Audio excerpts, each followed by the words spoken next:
And Kilmar Abrego Garcia, the Maryland man that the Trump administration sent to that notorious prison in El Salvador earlier this year, has been released tonight from ICE custody. He's free.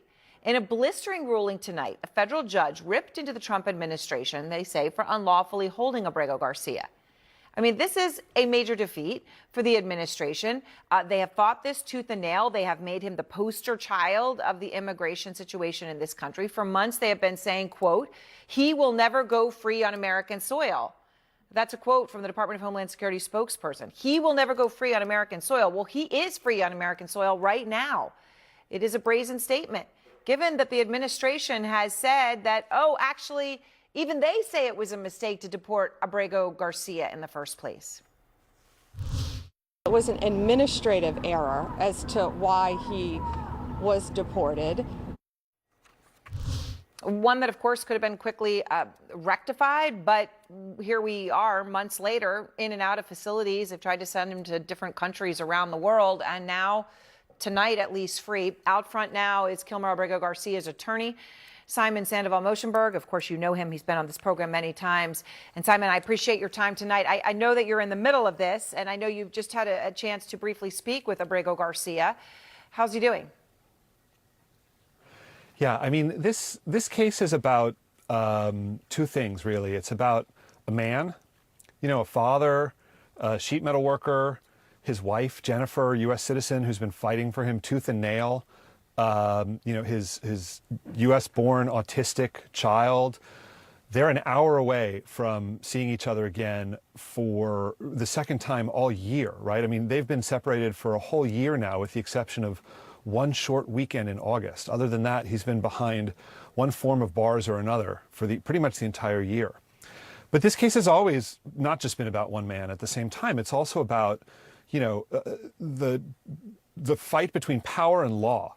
Right? And the Trump administration's desire to use this one man to make a point that they can do whatever they want, whenever they want.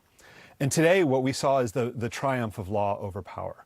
I don't think this case is over, but it's a huge victory today.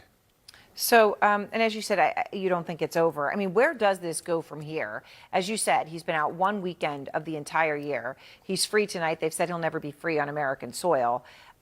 Do you expect he'll stay free? I mean, what happens here? Yeah, the government has a lot of tools in its toolbox, right? I really wish that I could say that with this, they're going to leave well enough alone. This family suffered enough. This man has suffered enough. He was tortured in prison in El Salvador earlier this year. But, we've been around the block long enough to know that it's very unlikely that they're going to leave him alone. And I think they're going to keep coming after him. The exact means in which they do that, we don't know. But, he's built a very strong legal team and also a huge base of community support. And we're going to keep fighting for him. But he's now got new legal options as well, right? He now has an open runway to apply for asylum in the United States, if that's what he chooses to do.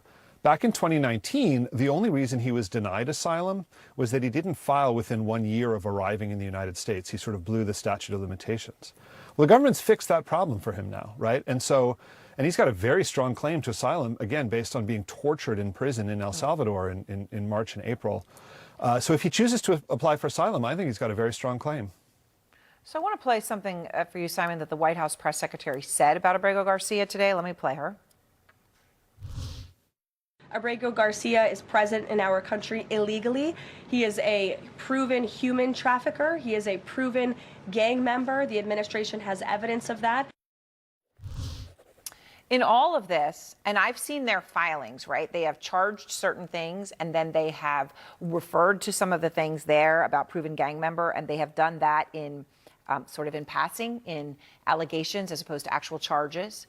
I'm curious, Simon, at this point, have you seen what evidence that they say they have of those specific claims? No, and how many courts have looked at this now? I mean, the District of Maryland, the Middle District of Tennessee, the U.S. Court of Appeals in Richmond, the U.S. Supreme Court 9-0, the original immigration judge back in 2019 who granted him protection from deportation to El Salvador in the first place. You'd think by now if they had this really strong evidence, they would have filed it in one of those courts, but they haven't. I mean, I think it's significant that it's the White House press secretary who's saying that, because the judge in Tennessee has already ordered the Department of Homeland Security and the Department of Justice to stop making these scurrilous claims.